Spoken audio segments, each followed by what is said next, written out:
ہمارے حضرت بہت استقامت والے تھے، لیکن پھر بھی فرماتے تھے کہ یہ اللہ کا فضل ہے کہ اللہ نے ہم پہ 5 نمازیں فرض کر دی، آپشنل نہیں رکھا۔ آپشنل ہوتی نا، اختیاری ہوتی تو شاید کوئی بھی نماز نہ ہوتی، ہم سے سوچتے ہی رہتے کہ چلو 5 نمازیں پڑھنا ثواب ہے تو پرسوں سے پڑھیں گے۔ اللہ نے ایسی فرض کی ہے کہ زمین آسمان ادھر سے ادھر ہو جائے، سفر میں ہو، حضر میں ہو، بیماری میں ہو، خوشی میں ہو، غم میں ہو، یہ نہیں چھوڑنی، ٹھیک ہے نا؟ تو مجبور ہیں بھائی۔ اللہ نے کہا کہ میں کوئی عذر مانوں گا ہی نہیں، سفر ہو کچھ بھی ہو پڑھنی ہے۔ ہم پہ ڈال دی جاتی کہ ٹینشن میں ہو تو چھوڑ دو، خوشی میں ہو تو پڑھ لو۔ تو ہم تو یہی سوچتے رہتے ہیں بھائی ابھی تھکاوٹ ہے، آج رات دیر سے سویا ہوں تو فجر میں اٹھ گئے تو نیند پوری نہیں ہوگی، تو ایسا کریں گے 11 بجے پڑھ لیں گے، یہی سوچتے رہتے۔ اللہ میاں نے کہا کہ رات دیر سے سو، جلدی سو، یہ تمہاری ٹینشن نہیں ہے، یہ تمہاری ٹینشن ہے، یہ میرا مسئلہ نہیں ہے۔ میں نے کہہ دیا ہے فجر کا مطلب فجر ہے، ظہر کا مطلب ظہر ہے، عصر کا مطلب عصر ہے۔ ابھی ہم امریکہ گئے نا، تو جہاز جاتے ہوئے سورج کی سمت میں جا رہا ہوتا ہے، تو ایک نماز بھی نہیں آئی راستے میں۔ ہم نے ظہر پڑھ تو لی، لیکن نہیں بھی پڑھتے تو امریکہ پہنچ کے بھی مل جاتی، کیونکہ سورج کے ساتھ ساتھ چل رہے ہیں۔ واپسی پہ مخالف آ رہے ہیں تو ٹھکا ٹھک نمازیں آ رہی ہیں۔ اب جب ٹھکا ٹھک نماز آ رہی ہے، ایک نماز کا ٹائم، فوراً دوسری نماز، فوراً تیسری نماز، فوراً چوتھی نماز، فوراً 5ویں نماز۔ اور اللہ نے فرض نماز میں کہا ہے کہ کھڑے ہو کے پڑھو، قبلے کی طرف پڑھو۔ یہ ممکن نہیں ہے تو پھر مجبوراً بیٹھ کے پڑھو، لیکن فرض نماز پھر بعد میں لوٹانی چاہیے، کیونکہ فرض نماز اصل میں قیام بھی فرض ہے اور قبلہ رخ ہونا بھی فرض ہے۔ تو اب ہمارے ساتھ دوست تھے، انہوں نے کہا کیسے؟ میں نے کہا مجبوراً بھائی پڑھنی پڑے گی، اللہ کا حکم ہے، نماز آپ سفر میں نہیں چھوڑ سکتے۔ اللہ نے 4 کی 2 کی ہی اسی لیے کہ میں نے 4 کی 2 کر دی ہیں، چھوٹی کر دی ہے، اس لیے کہ چھوڑنا نہیں ہے، آدھی کر لو۔ چھوڑنے کا آپشن ہوتا تو اللہ پھر کہہ دیتا ٹینشن میں ہو تو چھوڑ دینا، نہیں تو پھر پوری پڑھ لینا، یہ کہتا نا اللہ تعالیٰ۔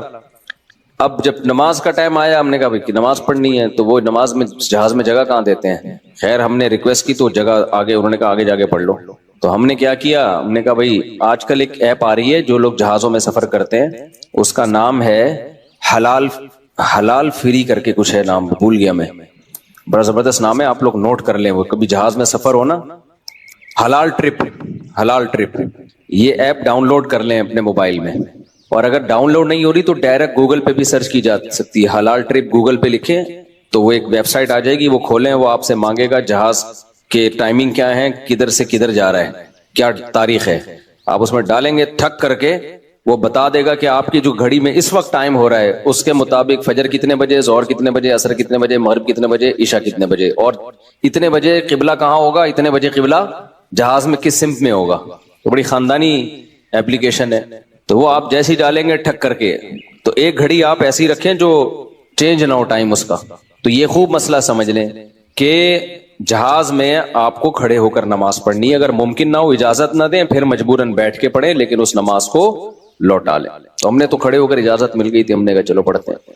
اس میں یہ آسانی ہے کہ ظہر اور عصر اکٹھی، لیکن کیسے اکٹھی؟ اس طرح سے اکٹھی کہ ہم نے دیکھا کہ ظہر کا ٹائم ختم ہو رہا ہے، فرض کریں 5 بجے ختم ہو رہا ہے، اور عصر کا ٹائم 5 بجے شروع ہو رہا ہے۔ تو ہم نے کیا کیا، وضو کر لیا، کیونکہ جہاز کے واش روم میں وضو کرنا بھی آسان کام نہیں ہے، تمیز سے وضو کیا کرو، وہاں پہ ایسا کیچڑ نہ کر دو کہ وہ بولیں نمازیوں پہ پابندی لگا دیں، اس میں وضو تمیز سے، پانی نہ گرے۔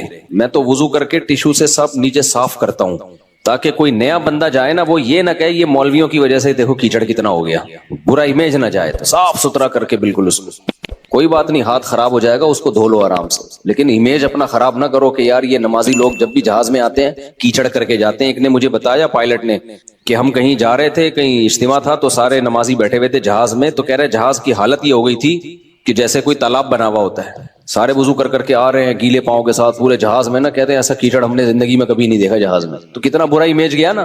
تو اس لیے صفائی ستھرائی کر کے ان کو لگے کہ کوئی بات نہیں یار، اگر یہ وضو کر بھی لیتے ہیں تو واش روم میں ذرہ برابر بھی گندگی نہیں ہوتی، صاف ستھرا کر کے نکلو باہر۔ اس بیان ابھی شروع کروں گا، لیکن یہ بھی ضروری بات ہے کہ تاکہ جہازوں میں بھی نمازوں کا اہتمام کریں۔ اللہ کو نماز بہت زیادہ محبوب بھی ہے، اور اللہ کے ہاں جتنی ویلیو نماز کی ہے نا، اتنی کسی حکم کی نہیں ہے۔ اللہ نے نہیں چھوڑی ہے، میں نے دیکھا ہے لوگ جہازوں میں نمازیں گول کر رہے ہیں، ٹرینوں میں نمازیں گول کر رہے ہیں، شاپنگ میں نمازیں، ہو بھائی میدان جنگ میں اللہ کہہ رہا ہے، میدان جنگ میں کہ نہیں، اگر تم میدان جنگ میں کھڑے ہو کر پڑھ سکتے تو پیدل پڑھ لو, سواری پہ پڑھ لو, اے اللہ بعد میں پڑھ لیں گے نا, جنگ سے جب فارغ ہو جائیں گے پھر پڑھ لیں گے, ابھی کیا ٹینشن ہے. اللہ نے کہا ان الصلاۃ کانت علی المؤمنین کتابا موقوتا, نماز مومنین پر مقررہ اوقات میں فرض ہے, یہ نہیں ہے کہ بعد میں پڑھ لو.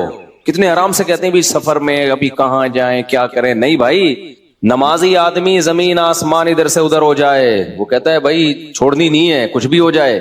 آج نمازی بھی نمازی نہیں رہے ہیں. تو ہم نے یہ ضرور کیا کہ کیونکہ اس میں وضو بہت مشکل کام ہے, تو اس میں پھر ہم نے یہ کیا کہ بھائی 5 بجے جیسے اپلیکیشن سے پتہ چل گیا شافی وقت کے مطابق 5 بجے ظہر قضا ہو رہی ہے, تو بھائی 4:45 پہ یا 4:50 پہ ہم نے ظہر پڑھ لی, قبلہ رخ کھڑے ہو کر 2 رکعت پڑھی ہیں. تھوڑی دیر میں عصر کا ٹائم ہو گیا, اسی وضو سے عصر نمٹا لی.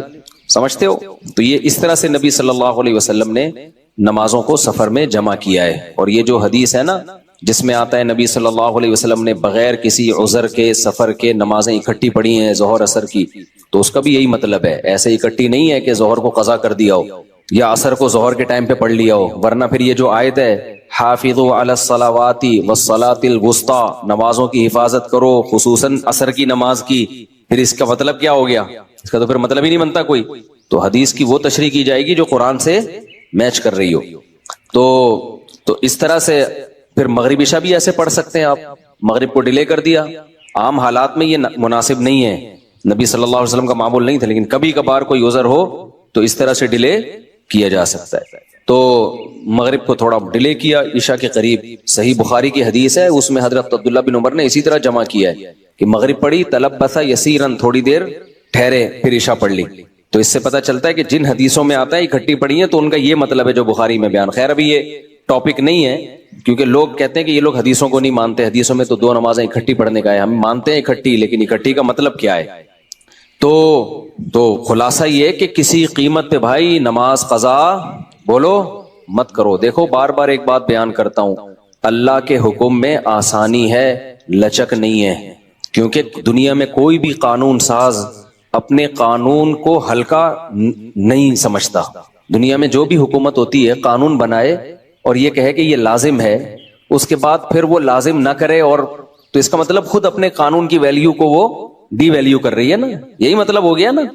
دنیا میں کوئی یہ نہیں کرتا, تو اللہ قانون بنائے اور کہے کہ یہ فرض ہے, سفر میں بھی فرض ہے, حضر میں بھی فرض ہے, پھر اللہ کہ چلو میں نے کہہ تو دیا باقی تمہاری مرضی.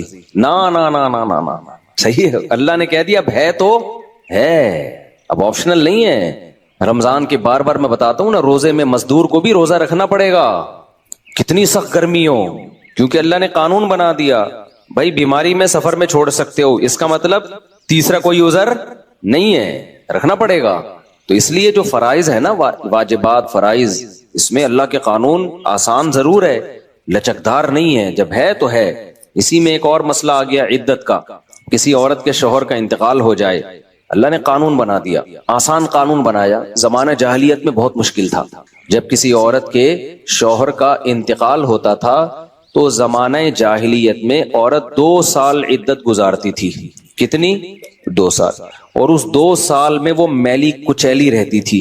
یہاں تک بھی بعض روایات میں آتا ہے اس کی جگہ کو گندا رکھا جاتا تھا, مینگنیاں لا کے ڈال دی جاتی تھی گند میں رہے. اسلام نے اس حکم کو ختم کیا, یہ ظلم ہے عورت کے اوپر.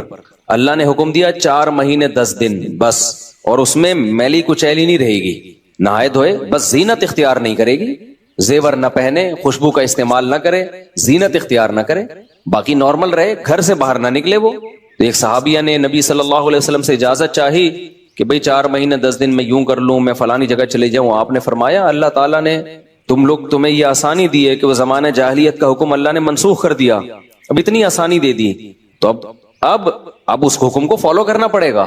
اب آج کل خواتین کیا کرتی ہیں, شوہر کی ڈیتھ ہوئی, جو دیندار نہیں ہے ان کی تو بات ہی نہیں کر رہا نا, ان کی نظر میں تو عدت ودت کی کوئی 2 ٹکے کی حیثیت ہی نہیں ہے, وہ تو اس کو دقیانوسی حکام سمجھتی ہیں. لیکن جو دیندار ہیں وہ بھی بھائی, وہ ڈیتھ ہوئی, شوہر کا چہرہ دیکھنے کے لیے جا رہی ہیں ہسپتال, پھر وہ فلانے کے کام سے جانا ہے تو آج فلانے کے کام سے جانا ہے, تو آج یوں کرنا ہے, آج یہ کرنا ہے, یہ فلانے پورشن میں چلی جاتی ہوں, ماموں کے گھر جا کے عدت گزار لیتی ہوں.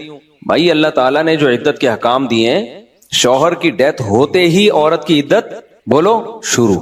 اور عدت میں 2 کام لازمی ہیں, گھر سے نہیں نکلنا ہے, زینت اختیار نہیں کرنی. اب اس میں لوگ ہمیں تنگ کرتے ہیں، یار وہ چہرہ دیکھنے جانا چاہتی ہے ہاسپٹل میں، بھائی شوہر کو گھر لے آؤ، اگر بیوی نے اپنے شوہر کو دیکھنا ہے میت کو گھر لے آؤ، عورت نہیں روڈ پہ آ سکتی، جنازے کی چارپائی کے پیچھے پیچھے جا رہی ہوتی ہے گھر سے باہر نکل کے، پھر اللہ کو غضب آئے گا، جب میں نے ایک آرڈر دے دیا ہے اس کو ہلکا کیوں لے رہے ہو؟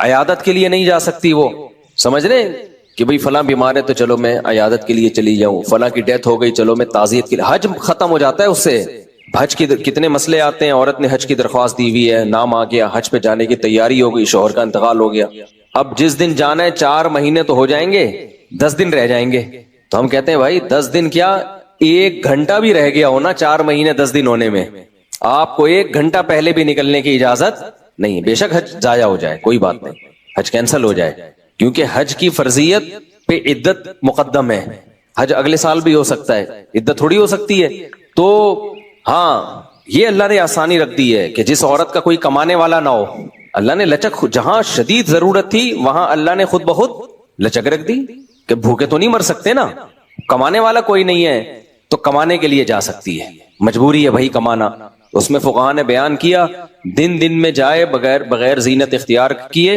اور دن میں واپس آ جائے، اور صرف کمانے کی حد تک باہر نکلے، ادھر ادھر نہ جائے۔ اب اس میں خواتین یہ کیوں ایسے کیا، بھائی اللہ کا حکم ہے، اب اس میں آپ کو چونو چرا کی اجازت بولو نہیں ہے، بس آرڈر دے دیا۔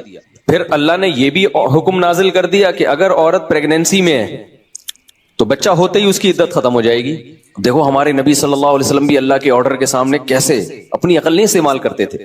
ایک صحابیہ کو حمل تھا، ان کے شوہر کی ڈیتھ ہوئی ہے اور ادھر بچہ پیدا ہو گیا، ادھر ڈیتھ ہوئی اور ادھر فوراً ہی، اب ان کو خیال ہوا بھائی اتنی جلدی تو عدت پوری نہیں ہوتی، تو کیا کرنا ہے، نبی نے سے مسئلہ پوچھا گیا، آپ نے فرمایا ختم۔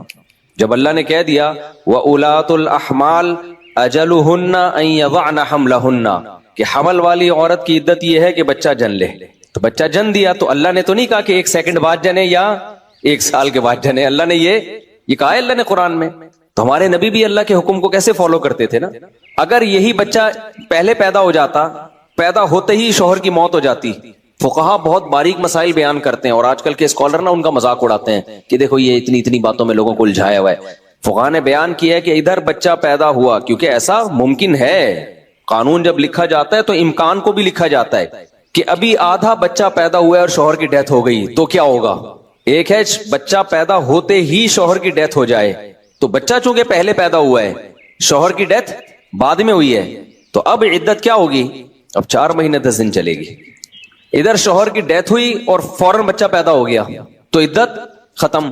اب ایسے بھی کیس قیامت تک کے لیے دین آیا ہے نا، ایسا بھی ممکن ہے کہ شوہر کی ڈیتھ ہوئی اور بچہ آدھا پیدا ہوا ہے اور ادھر ڈیتھ ہوئی اس کی، یعنی ولادت ہو رہی تھی اور شوہر کا انتقال ہو گیا۔ امکان تو ہے نا، لا جب لکھا جاتا ہے نا تو اس میں امکانات بھی لکھے جاتے ہیں، تو فقہا نے اس پہ بھی بحث کی ہے کہ اس صورت میں کیا ہوگا، یا عورت کنفیوز ہے، پتہ ہی نہیں چل رہا کہ جب اطلاع ملی ہے تو بچہ پیدا ہو چکا تھا یا نہیں ہوا تھا، اس کے بھی فقہا نے حکام لکھے ہیں، تو بہت باریکیوں میں جا کے، تاکہ آئندہ آنے والے لوگوں کو کنفیوژن نہ ہو۔ آپ کتاب میں جا کے دیکھو، ہر مسئلہ فقہا نے ڈسکشن کی ہے اور اس کو بیان کیا ہے، تو ذرا سے فرق سے عدت کا حکم چینج، لیکن کیوں اتنا احتیاط کیوں؟ بھائی اللہ کا جب لا ہے تو وہ 2 اور 2 4 کی طرح ہے، سمجھتے ہو گے نہیں سمجھتے ہو؟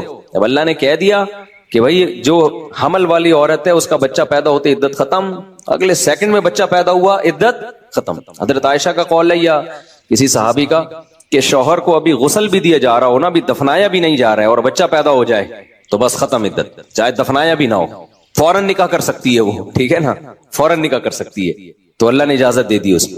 اب اس میں حکمت کیا ہے ہمیں نہیں پتا بھائی، اللہ کا حکم ہے، نص وارد ہو گئی تو نبی نے بھی اس پر عمل کیا، صحابہ نے بھی، ائمہ مجتہدین نے بھی، لیکن یہ نہیں ہے کہ جی 40 دن کی عدت، بعض 40 دن کی عدت منا رہی ہیں، بعض جو ہے وہ سفر کر رہی ہیں عدت کے دوران، تو ہاں گھر اکیلا ہے، وحشت ہے اس میں بہت زیادہ، خوف ہے، کوئی خطرہ ہے چوری چکاری کا، تو مجبوری میں پھر وہ گھر چینج کر سکتے۔ یہ بہت بھائی اس سے پتہ چلتا ہے ایمان بہت بڑی نعمت ہے۔